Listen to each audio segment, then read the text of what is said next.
Padre Celestial, hoy venimos ante ti con el corazón abierto y el alma sedienta. Señor, hay personas que llevan años clamando por sanidad, en su cuerpo, en su mente, en su espíritu, y aún no han visto la respuesta. Pero tú, oh Dios, eres el mismo ayer, hoy y siempre.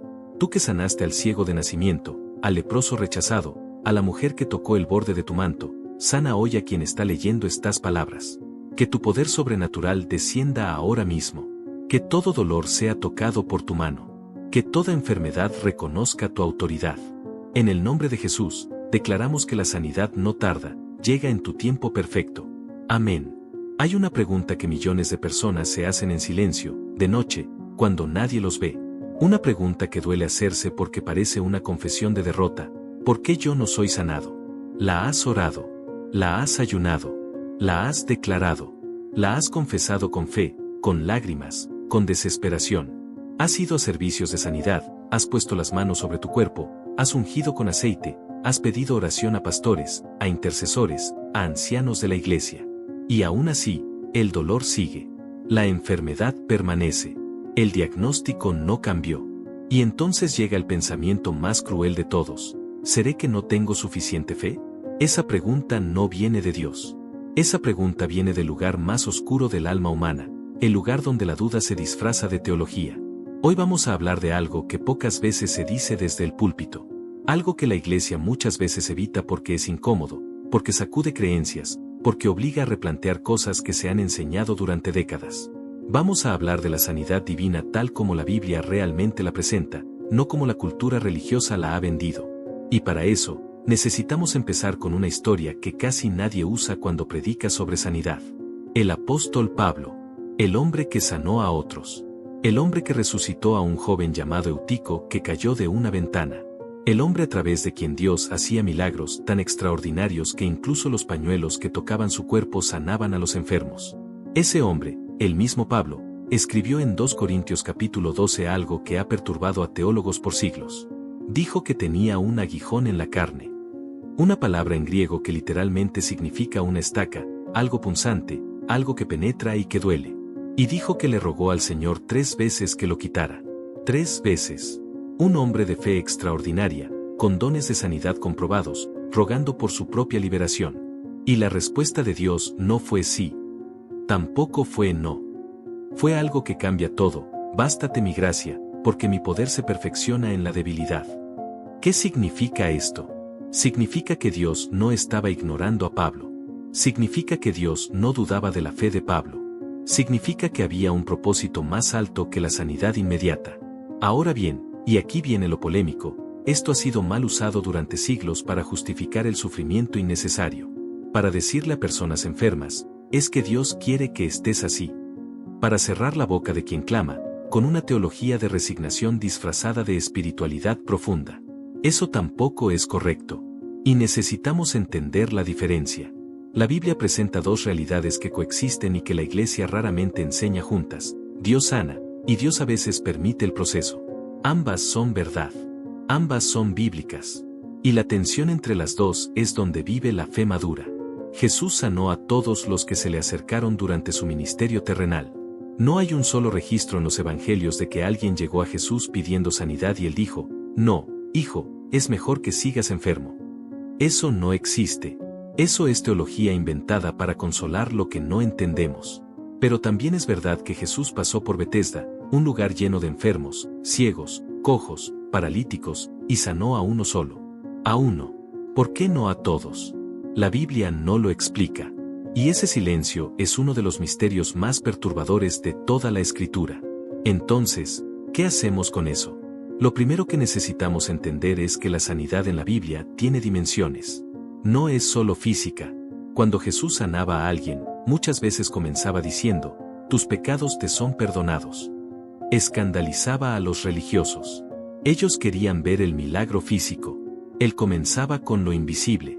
Esto nos dice algo fundamental. Dios ve dimensiones de nuestra vida que nosotros no vemos. Hay sanidades que están ocurriendo en tu interior ahora mismo que no tienen manifestación física todavía. Hay procesos de restauración emocional, liberación espiritual, renovación de la mente, que son tan reales como cualquier milagro físico, pero que no se ven en una radiografía. ¿Significa eso que debes dejar de pedir la sanidad de tu cuerpo? Absolutamente no. Significa que mientras la esperas, algo más grande podría estar ocurriendo en ti. Pero hay otra dimensión de este tema que la Iglesia evangélica moderna ha creado, y que ha hecho un daño enorme a personas sinceras que buscan a Dios con todo su corazón. Se llama la teología de la fe demanda. Y dice, en términos simples, si tienes suficiente fe, serás sanado. Si no eres sanado, es porque tu fe es insuficiente. Esta enseñanza tiene raíces en el movimiento de fe y confesión positiva que comenzó a popularizarse en el siglo XX, especialmente en América. Y aunque tiene elementos verdaderos, la fe importa, las palabras importan, la actitud espiritual importa, llevada al extremo produce algo devastador, culpa en el enfermo. Piénsalo. Una persona con cáncer que ora, que ayuna, que declara, que confesa, que cree, y no es sanada. ¿Qué le dice esta teología? El problema eres tú. Tu fe falló. ¿Puedes imaginar el peso de eso? ¿Puedes imaginar enfrentar una enfermedad grave y además cargar con la culpa de que tu propia fe es deficiente? Jesús nunca hizo eso. Nunca. Cuando la mujer con flujo de sangre tocó su manto después de 12 años de enfermedad, 12 años de médicos, de gastos, de humillación social, porque según la ley judía era impura, Jesús no le preguntó, ¿cuánto tiempo llevas creyendo? ¿Has confesado suficientemente? Le dijo, hija, tu fe te ha salvado. Ve en paz. Pero fíjate en algo que casi siempre se omite, esa mujer actuó en secreto. Actuó con miedo. Actuó pensando que si alguien la descubría, sería rechazada. Su fe no era perfecta. Era desesperada. Y Dios honró esa fe imperfecta y desesperada. Esto nos lleva a uno de los pasajes más polémicos sobre la sanidad en todo el Nuevo Testamento. Santiago capítulo 5, versículos 14 y 15. El texto dice, ¿está alguno enfermo entre vosotros? Llame a los ancianos de la iglesia, y oren por él, ungiéndole con aceite en el nombre del Señor. Y la oración de fe salvará al enfermo, y el Señor lo levantará. Este texto ha sido usado para crear servicios de sanidad, rituales de unción, promesas de milagros.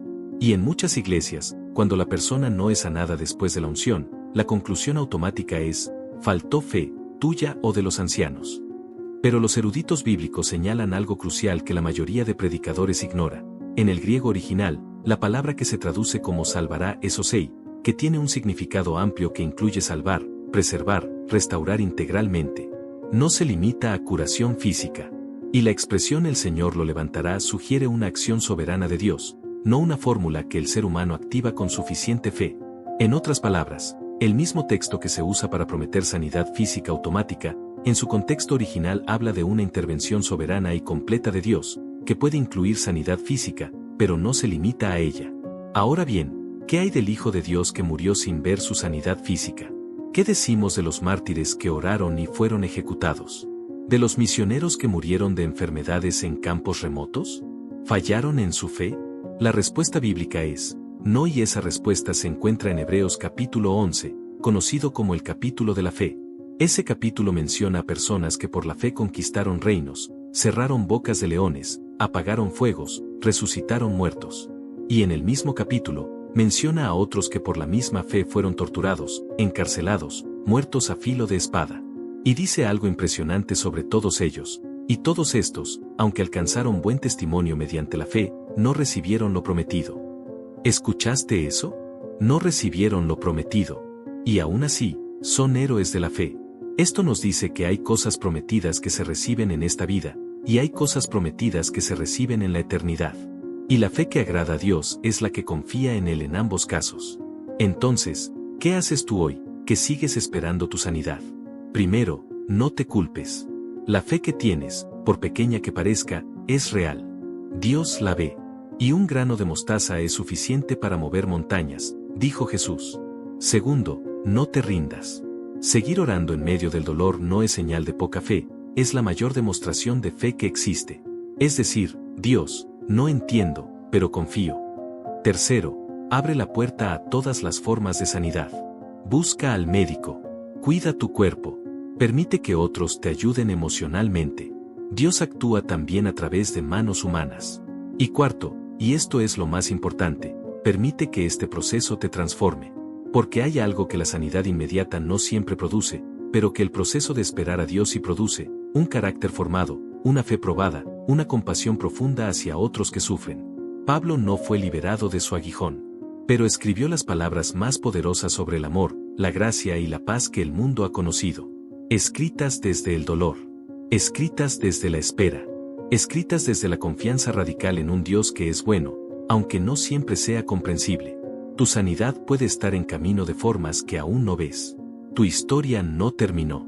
Y el mismo Dios que sanó al ciego, al leproso, a la mujer con flujo de sangre, ese mismo Dios te conoce por nombre. Te ve en tu cama, en tu diagnóstico, en tu silencio de madrugada. No estás olvidado. No estás abandonado. Y tu fe, aunque herida, sigue siendo real. Comparte este video con alguien que necesita escuchar esto hoy. Puede ser la palabra que estaban esperando.